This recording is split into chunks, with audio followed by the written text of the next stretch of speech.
First, let me say I am slightly offended that we have sat here during all the proceedings, and when this was brought onto the floor, a substantial number of council members vacated the chambers.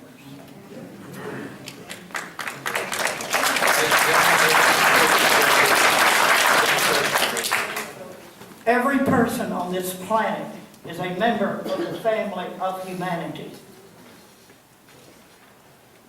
At the time of our birth, most of us are taught to respect one another, to treat one another in the same way we would want to be treated, and we've been taught to work together for all humanity, not just a few. This is not a religious ordinance.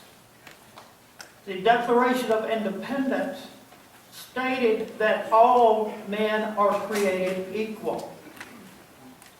Freedoms and rights have continued on a steady trajectory for all people, men and women, sometimes in great battle. Elizabeth Cady Stanton and others gathered in 1848, and they stated that we hold these truths to be self-evident, that all men and women are created equal. Let us recall Dr. Martin Luther King saying that his dream was to hold the truths to be self-evident, that all men are created equal. As a native of the state of Mississippi, during the time of the civil rights of 1960s, I saw churches station white deacons with arms at the front doors to keep African Americans out of their churches. I attended one of those churches. And then I was arrested for participating in boycotts, demonstrations, and sit-ins for the rights of African Americans. In the 1970s, I left the denomination of my faith because of their attitude toward women. And they were developing the same attitude toward women they had had against African Americans. Had we not taken the stand we took then, some of you sitting here tonight would not have the right to even vote, let alone sit on a city council or speak in public, because your rights were being overridden.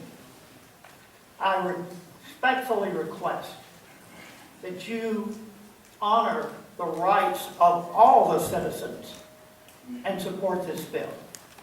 Thank you, Dr. Hancock. Ms. Daniels. Dr. Hancock, wait just one moment, please.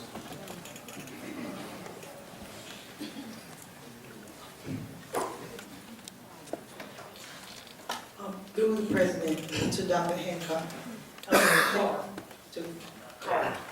Please forgive me, Dr. Carr. Thank you for your commitment. He's one of my best friends. Thank you for your zeal and your commitment. I just want to ask you a question. You seem like you have a zeal for civil rights.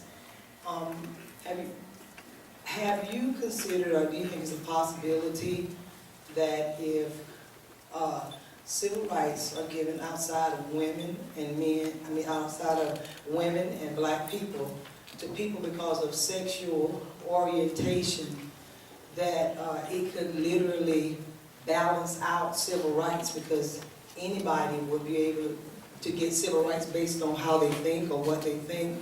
So have you ever thought about if this bill is passed, we would literally eventually neutralize civil rights and nobody would have any? I'm not sure that I understand your question. All right, we're going to respect the rules of this council. Ms. Daniels. I'm sorry, Ms. Daniels, I'm not sure I understood your question. Okay, I'll explain it like this.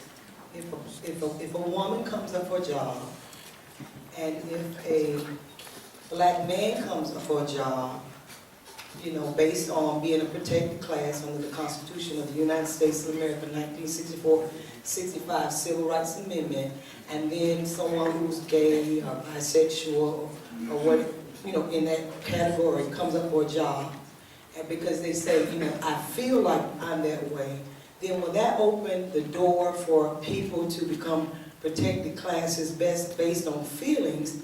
And that, if it keeps going that way, then it would take from people who are really protected classes, and it would neutralize the civil rights of people who already had civil rights. And that's my question to you. Medical and psychological studies have proven it's not a feeling. People are born either gay or But when we straight. deal with it, it will be by feeling. Not necessarily by feelings. And I am asking for civil rights for everyone. I don't care who they are. I don't care if they're pink, purple, and green polka dotted. But then there will be no protected classes, and it would neutralize, and that's all I'm saying to you, and I'm gonna sit down.